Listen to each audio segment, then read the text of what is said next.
आप लोगों ने सूडोकोड बनाया है। सूडोकोड बनाया आपने। सूडोकोड का मतलब क्या होता है? Writing your logics in computer language. Writing your logics in computer language. Simple ordinary यानी कि सिस्टमेटिक वे में लॉजिक्स को कंप्यूटर की भाषा में लिखना क्या कहलाता है? सूडोकोड कहलाता है। आपने जो सूडोकोड बनाया है उसी को ग्राफिकल सिंबल के रूप में, ग्राफिकल सिंबल्स के रूप में रिप्रेजेंट करना क्या कहलाता है? Flow chart. फ्लो चार्ट में कुछ सिंबल यूज होते हैं। बहुत इंपॉर्टेंट है, आराम से समझ लीजिएगा, क्योंकि फ्लो चार्ट आपके बहुत ज्यादा काम आएंगे आगे आपके।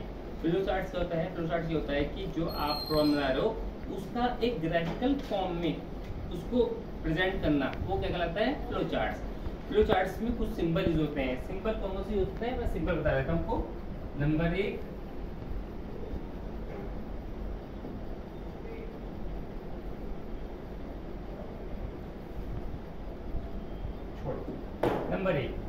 नंबर एक आपका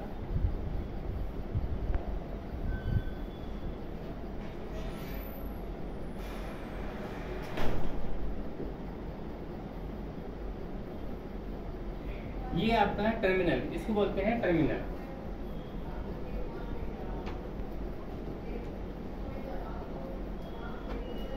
स्टार्ट और स्टॉप, सूडोकोड के स्टार्ट और स्टॉप इस सिंबल में यूज होंगे, समझ रहे ना? स्टार्ट और स्टॉप इस टर्मिनल से शुरू होंगे, यानी कि स्टार्ट इसके अंदर लिखा जाएगा और स्टॉप भी इसी के अंदर लिखा जाएगा, और इस सिंबल का यूज कहीं नहीं होना है। दूसरा सिंबल आपका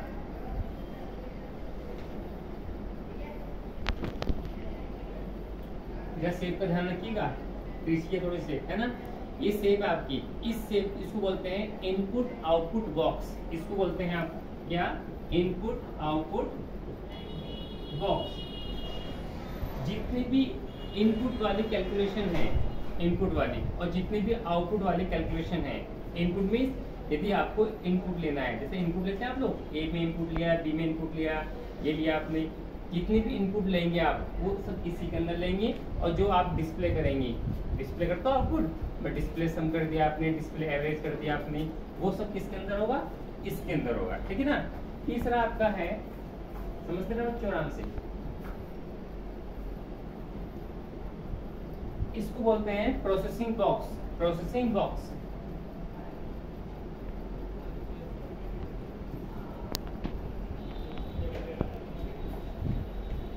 जितनी भी प्रोसेसिंग होगी, प्रोसेसिंग से मतलब मेरा ये है सम करना, कैलकुलेशन करना, गुणा करना, भाग करना, मल्टीप्लिकेशन करना, सब कुछ जो भी होगा वो सब किसके अंदर होगा? प्रोसेसिंग बॉक्स के अंदर होगा, ध्यान रखिएगा। नंबर 4 आपका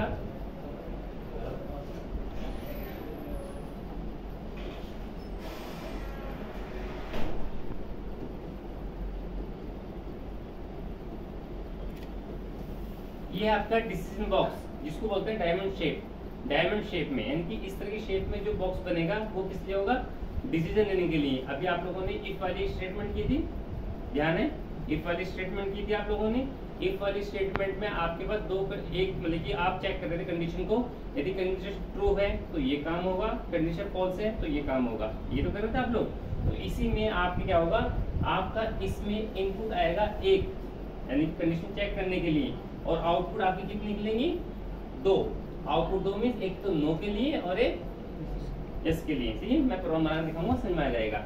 नंबर 4 आपका है, नंबर 4 हो गया। नंबर 5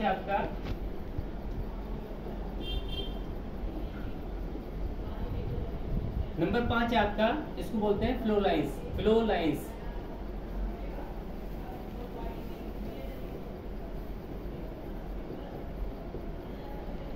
फ्लो लाइंस का यूज होता है कि आपका प्रोग्राम, यानी कि फ्लो चार्ट का प्रोग्राम जो है आपका, वो किस डायरेक्शन में फ्लो हो रहा है, ऊपर से नीचे, नीचे से ऊपर, बाएं से दाएं या दाएं से बाएं, वो किधर यूज हो रहा है, किधर जा रहा है फ्लो आपका प्रोग्राम, उसको हम फ्लो लाइन से शो करेंगे। ठीक है ना।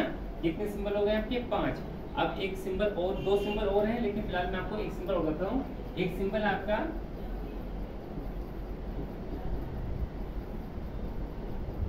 ये सिंबल है, इसको बोलते हैं कनेक्टर।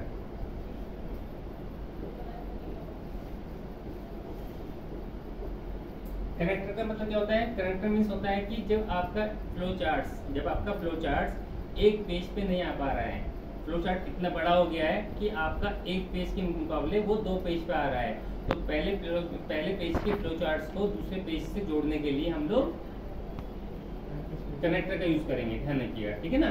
ये आपके फ्लो चार्ट्स के सिंबल्स हैं। अब मैं एक छोटा सा प्रोग्राम आपको बना के दिखाता हूँ, क्लियर जाएगा। क्वेश्चन ये है हमारे पास, क्वेश्चन ये है आपके पास कि आपको 2 नंबर इनपुट लेने हैं। यदि पहला नंबर दूसरे नंबर से बड़ा है तो आपको सम प्रिंट करना है। यदि पहला नंबर दूसरे नंबर से बड़ा नहीं है तो आपको एवरेज प्रिंट करना है। उसी का मैं फ्लो चार्ट बना के दिखा देता हूँ, तो क्लियर हो जाएगा, ठीक है ना। हमें क्या बनाना है? Flow chart. तो सबसे पहले क्या बनेगा?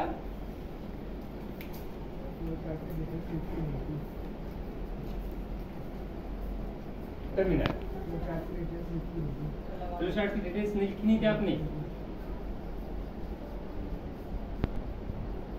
तो कर दूंगा, दोबारा दे दीजिएगा, ठीक है ना। अब हम एक क्वेश्चन लिख लीजिए, आप लोग क्वेश्चन लिखिए।